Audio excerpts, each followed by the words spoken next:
Hi, Merry Meet. So this is going to be Venefica's Occult Findings number 12. There have been a few videos in this series. So yeah, this is all going to be items I picked up over December and a bit of November. So yeah, let me start by ritual tools. So the first thing is this healing wand. Now it has a crystal ball at the top and various shapes of sacred geometry, all in rock crystal and a rock crystal point. Now how you would use this, because while you can use it as a regular wand, how it's really intended is that, let's say you have a patient and you want to remove a block, or you want to increase energy flow to an area of their bodies, you would hold it over that and you would send energy into it, and it would also then pick up energy from the universe and help strengthen your working. And even when I do that, I can almost feel like a cold breeze over my hands. It's a good tool. I really like one. It's very pretty. It's practical. I'm glad I got it. Second thing I wanted to show you were tea light holder. Look at this. Isn't this gorgeous?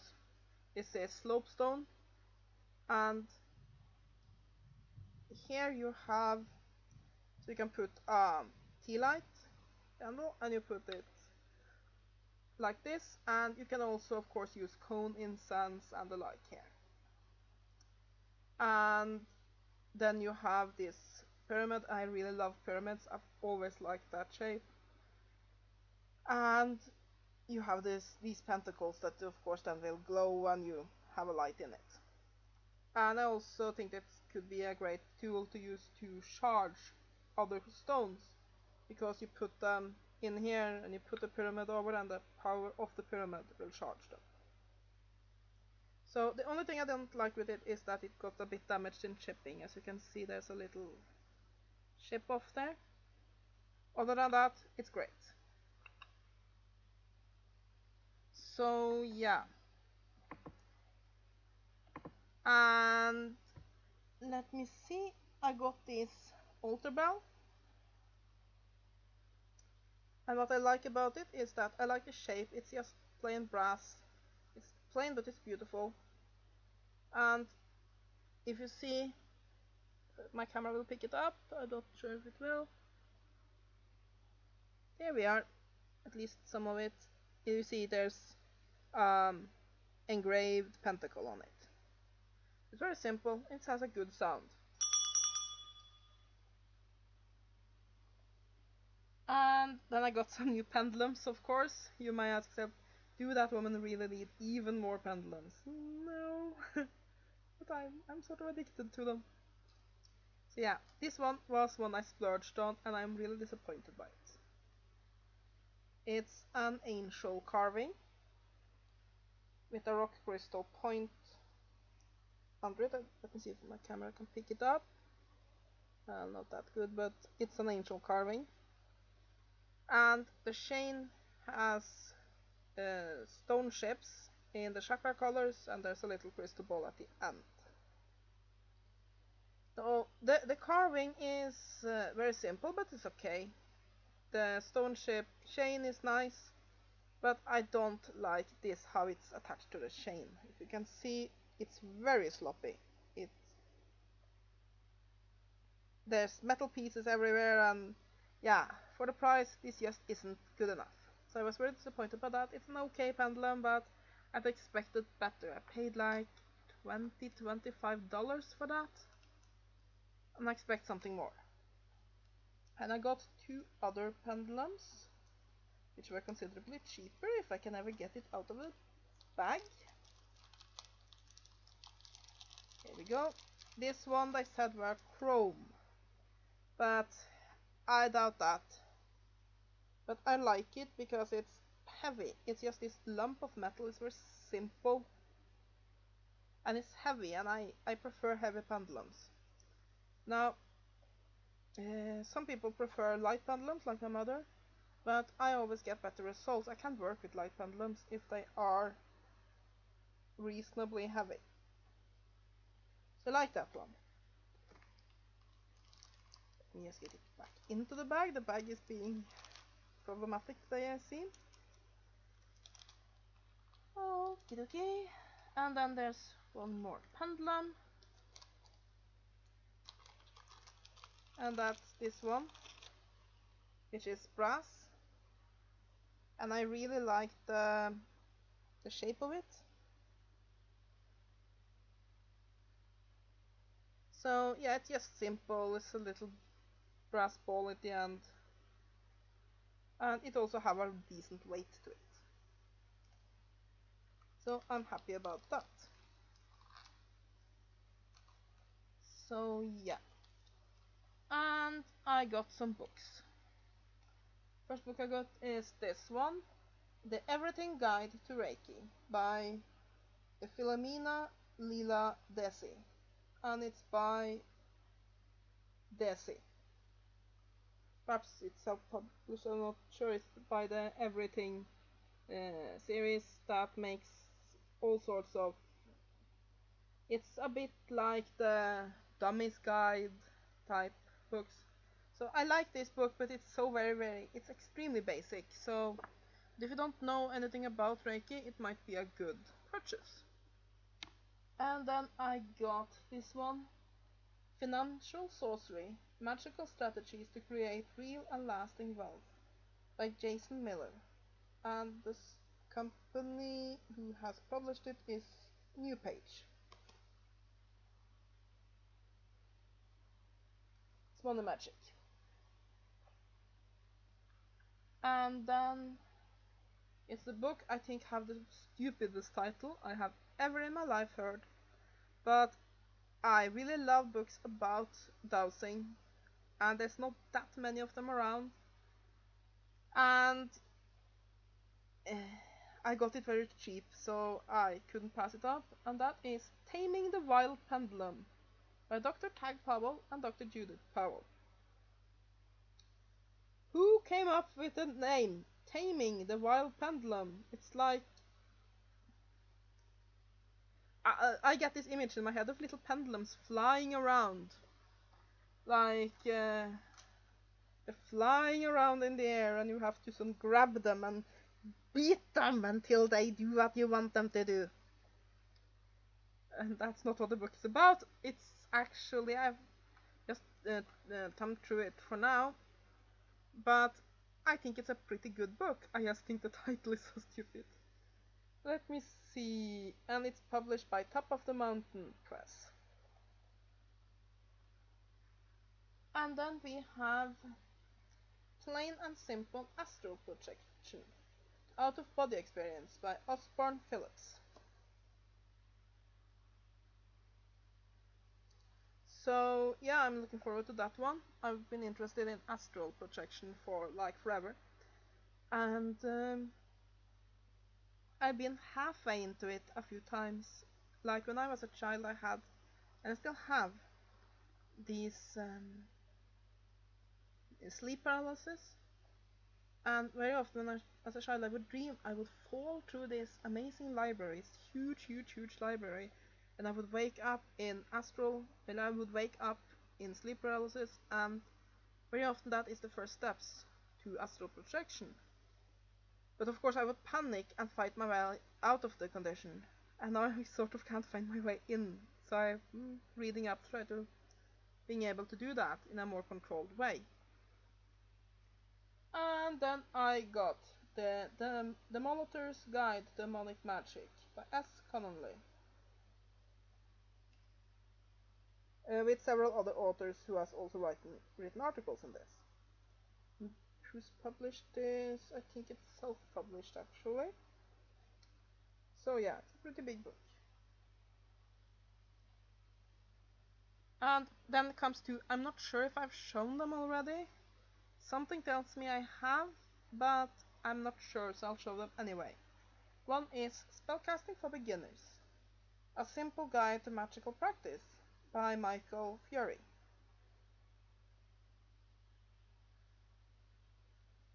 and that's by Llewellyn.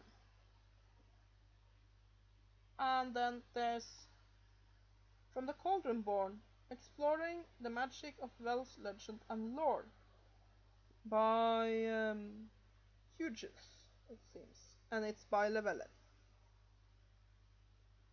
And I'm really looking forward for this one because it's sort of like whole set of rituals to go through sort of initiatory process using the Welsh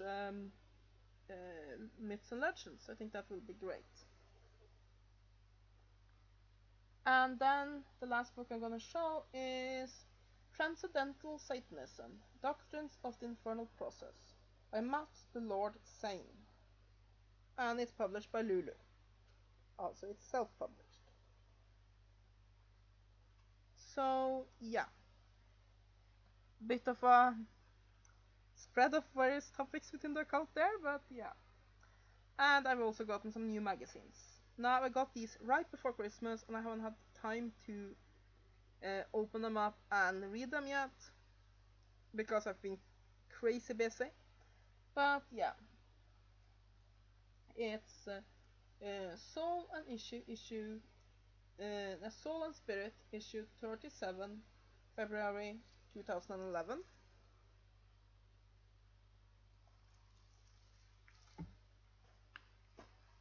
And it's Soul and Spirit, issue 45, October 2011. And I really like Soul and Spirit, but they can be a bit difficult to obtain, at least here in Norway. I usually grab them when I see them on eBay.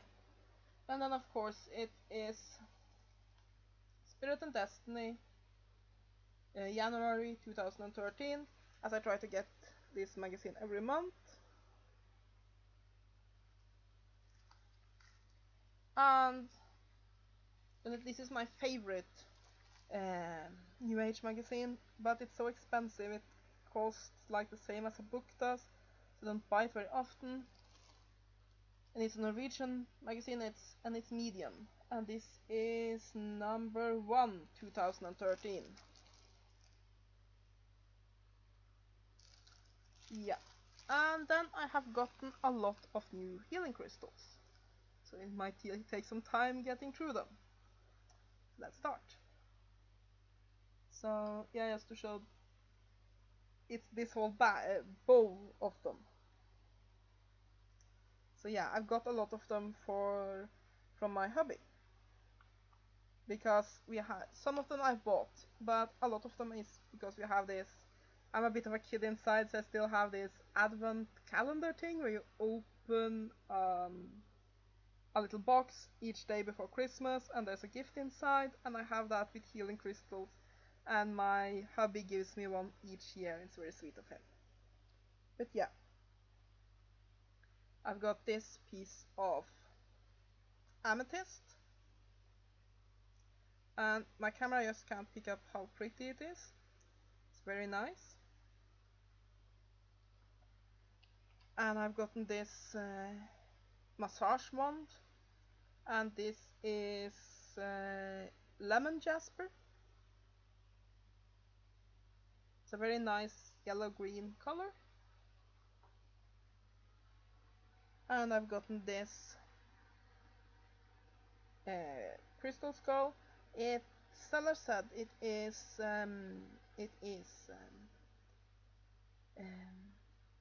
snowflake jasper. I've only ever heard about snowflake obsidian, so I'm not sure if those are the same stones, because jasper isn't obsidian as far as I know.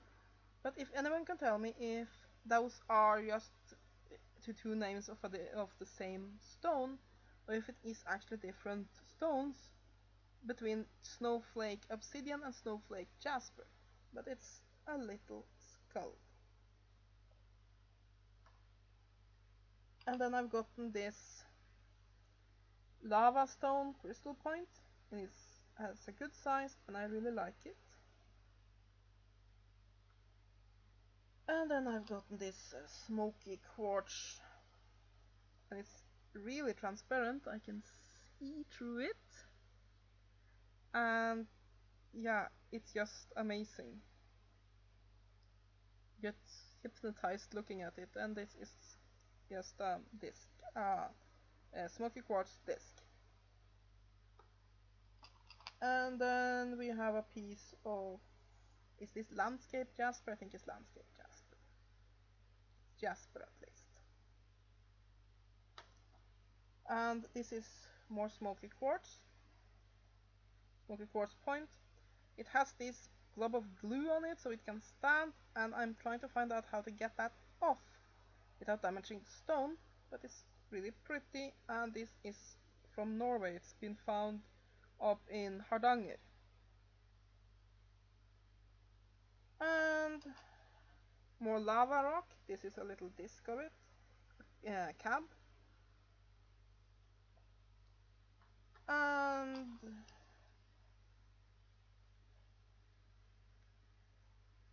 a little piece of aventurine. A little piece of grey agate. I think it is, yeah. A rock crystal point. Another rock crystal point. A double terminated rock crystal point. You cannot have too many rock crystal points. I mean, for a lot of stone layouts, you use those, and like it's so powerful to use rock crystals to make your circle, so you really cannot have too many rock crystal points. And it's a bit of agate. And this is moonstone.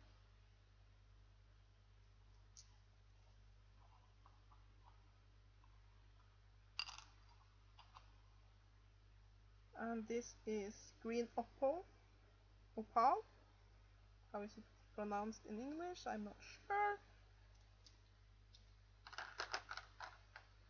And fluorite. This one is very pretty. And this is perhaps my favorite piece of the lot. Lemon quartz. Been meditating with this, and it's a really powerful stone, and I really like it. I'm very happy that my hubby got me this one. And I also really like this one. It's a raw piece of tiger eye, and it really feels good to hold. I had a tiny piece of raw tiger eye, but not a big one like this, and I really like it. Now, you have that debate about raw stones versus polished stones, and I think that polished stones and raw stones each have their uses. So it's not like you only use one or you only use the other. I use both. At least some people only use one of the other. I use both. But I think that raw crystals often have a more natural energy, if you want, a more, well, raw energy. So yeah, I'm really happy about that one. I have some rose quartz, lamp here, and a lamp there. And rose quartz is again one of the stones I feel like I can never have enough of. I have so much of it, but I use it for everything. Especially since I am having a problem with anxiety. I've had it since I was a little girl, and rose quartz really is one of the things that help for that. And this gorgeous piece of amethyst. Very nice. And